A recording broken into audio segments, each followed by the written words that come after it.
And I have to be careful because one day I'm going to probably fall. No, the North Carolina women said that will never happen to you. I always say, walk down the steps nice and slow. You ever notice I do nice? I don't have to bop down the stairs. Walk nice and slowly. Yesterday, Donald Trump gave a speech at the 250th anniversary celebration of the Navy in Norfolk, Virginia, while the government is shut down.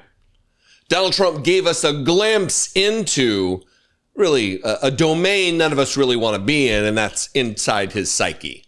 Gave us a glimpse into his brain, into his deepest, wildest insecurities that involved him falling down the stairs. Seriously, it is becoming very apparent that Donald Trump is obsessed with the fact that he's going to eventually fall down the stairs on camera. It's not the first time he's mentioned it. It wasn't an isolated incident of him talking about it. He also, in front of another military audience just last week, talked about it in front of the generals and the high-ranking enlisted individuals in the room. We're going to talk about that one too. But let me just say this. It's a rare moment to kind of get a peek behind the curtain of Donald Trump's wild, blistering insecurities. And the fact that he's a little long in the tooth now, he's an 80-year-old dude, unlike the 69, 70-year-old dude that we were introduced to as a politician in 2015. And it's really starting to mess with him, with the weird makeup on his hands and his fat cankles and just the maladies that are starting to rear their ugly head because of his age. He's not handling it well.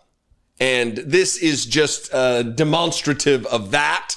Let's start with his remarks yesterday. It begins, as you would expect. I like to give a little bit more context than just the statement. I want to give you the tail end and the beginning too, give you a flavor for what was said, what was talked about.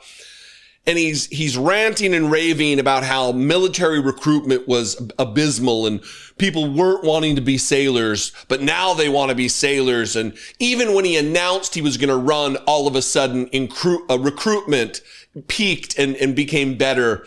So if you saw those numbers under Biden, that wasn't because of Biden. That was because he decided to run for president. It all makes a ton of sense if you plug your ears and close your eyes tightly and don't pay attention to reality. But watch him as he kind of glides into this free associative moment where he's talking about his fear, his trepidation, he's petrified that he's going to fall down the stairs. I think right now we have more spirit than we've ever had before. After years of recruiting shortages, we couldn't get guys or gals to become sailors. 1 year ago, they didn't want to be a sailor. Although I must say, once I said we're going to run, a lot of people, it made it better. But let's go back 2 years, and it was even worse. Because there was no hope. We had this horrible, horrible president who had no clue what the hell was happening. The chances of him walking down those stairs successfully were not good. And I have to be careful because one day I'm going to probably fall. No, the North Carolina women said that will never happen to you. I always say, walk down the steps nice and slow. You ever notice I do nice? I don't have to bop down the stairs. Walk nice and slowly.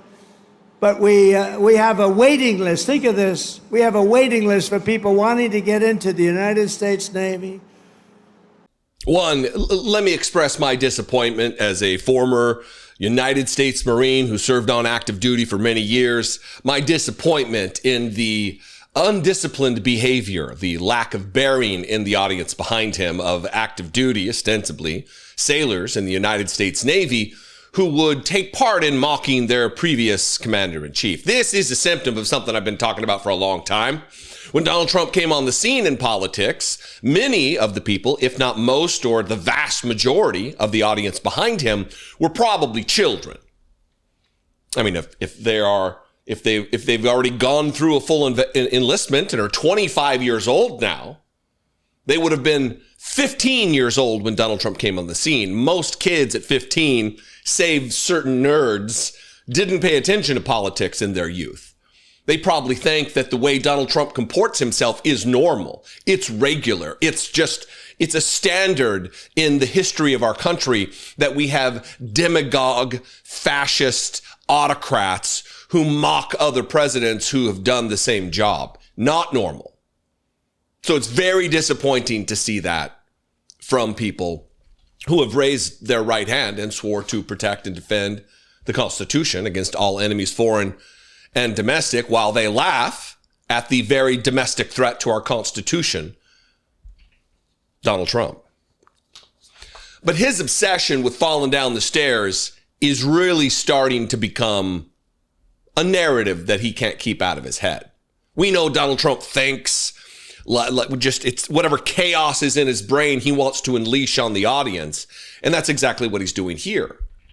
And not the first time, again, last week in Quantico with the generals, the highest ranking commanders in our military, Donald Trump again waxed afraid that he has to really go down the stairs slow and Biden couldn't do it, but Obama, he bebopped or whatever other nonsense. This is a pattern because Donald Trump is so insecure. This is what he's thinking about. He's not thinking about getting the government back on track and opened up again. He's not looking at lowering the taxes and the prices that you face at the grocery store or at the gas pump. He's not worried about that. He's worried about himself falling down the stairs. Let me say this before I play the next clip with the generals. If you're going to fall down the stairs, Donald Trump, please do me a favor and fall from the top step.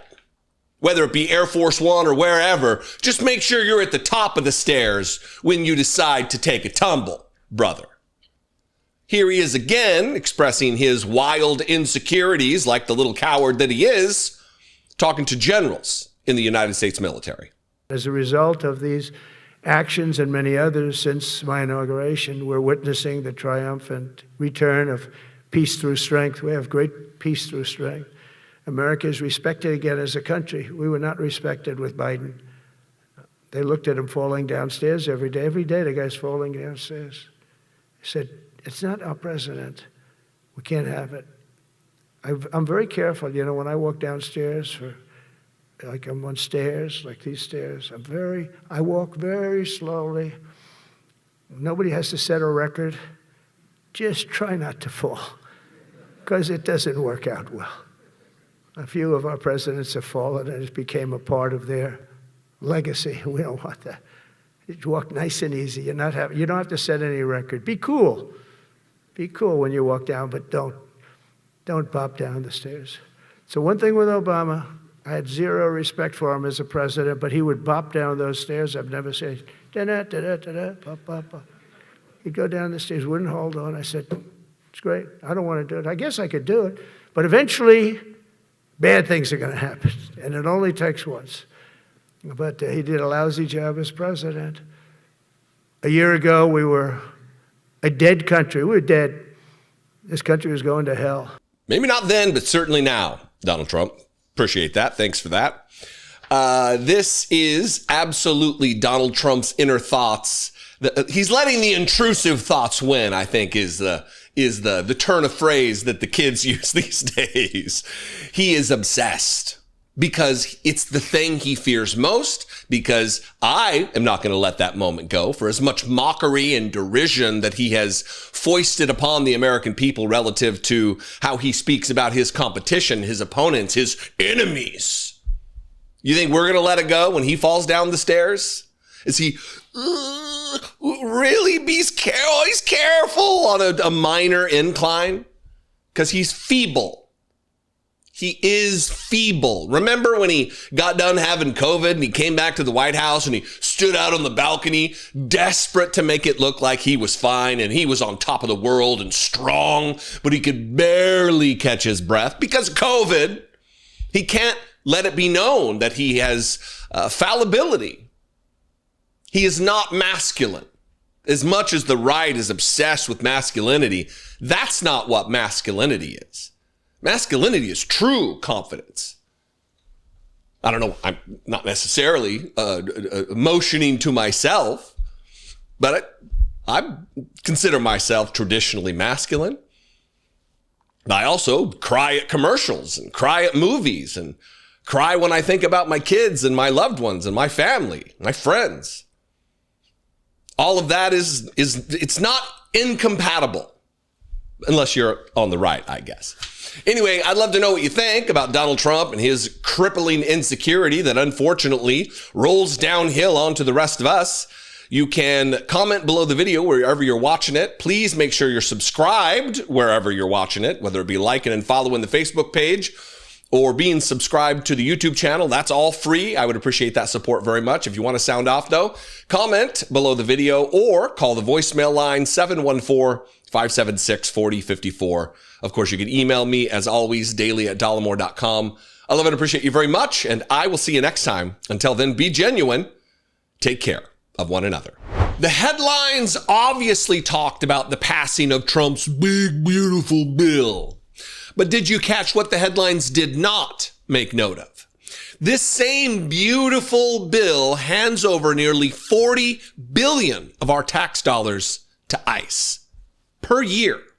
This is more money than most countries spend on their entire military. And we're granting it to our version of the secret police. Despite raids on the increase and Trump's near constant mention of deporting U.S. citizens, much of our mainstream media has avoided talking about this funding increase. Or worse, they have twisted the bill's language to frame this spending as good for the citizens of the United States. This should be the biggest story in America right now, and it's not. And look, you'd be naive to think that this is anything other than by design from the GOP. Tools like ground news are an essential part of your news consumption for examples just like this.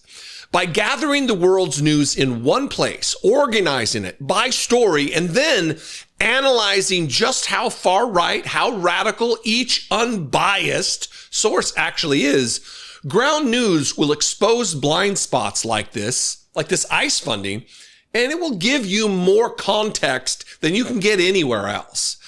Shouldn't we be learning from history? We have seen Trump's playbook before, and the comparisons to regimes of misinformation and terror are alarmingly plentiful. Ground news will help you stay ahead on immigration, the economy, or simply bring your attention to stories missing from your newsfeed. Both Ground News' app and their website are smarter, more reliable ways to access the news unfiltered, to stay informed in the face of MAGA wanting to keep us in the dark. Scan this QR code or head to ground.news/Dollemore now to score 40% off the same Vantage plan that I use, which gives you unlimited access for just $5 per month. Or simply click the link in the description below to begin saving big. The right is absolutely banking on you to be uninformed. Stay ahead and see all the news with Ground News.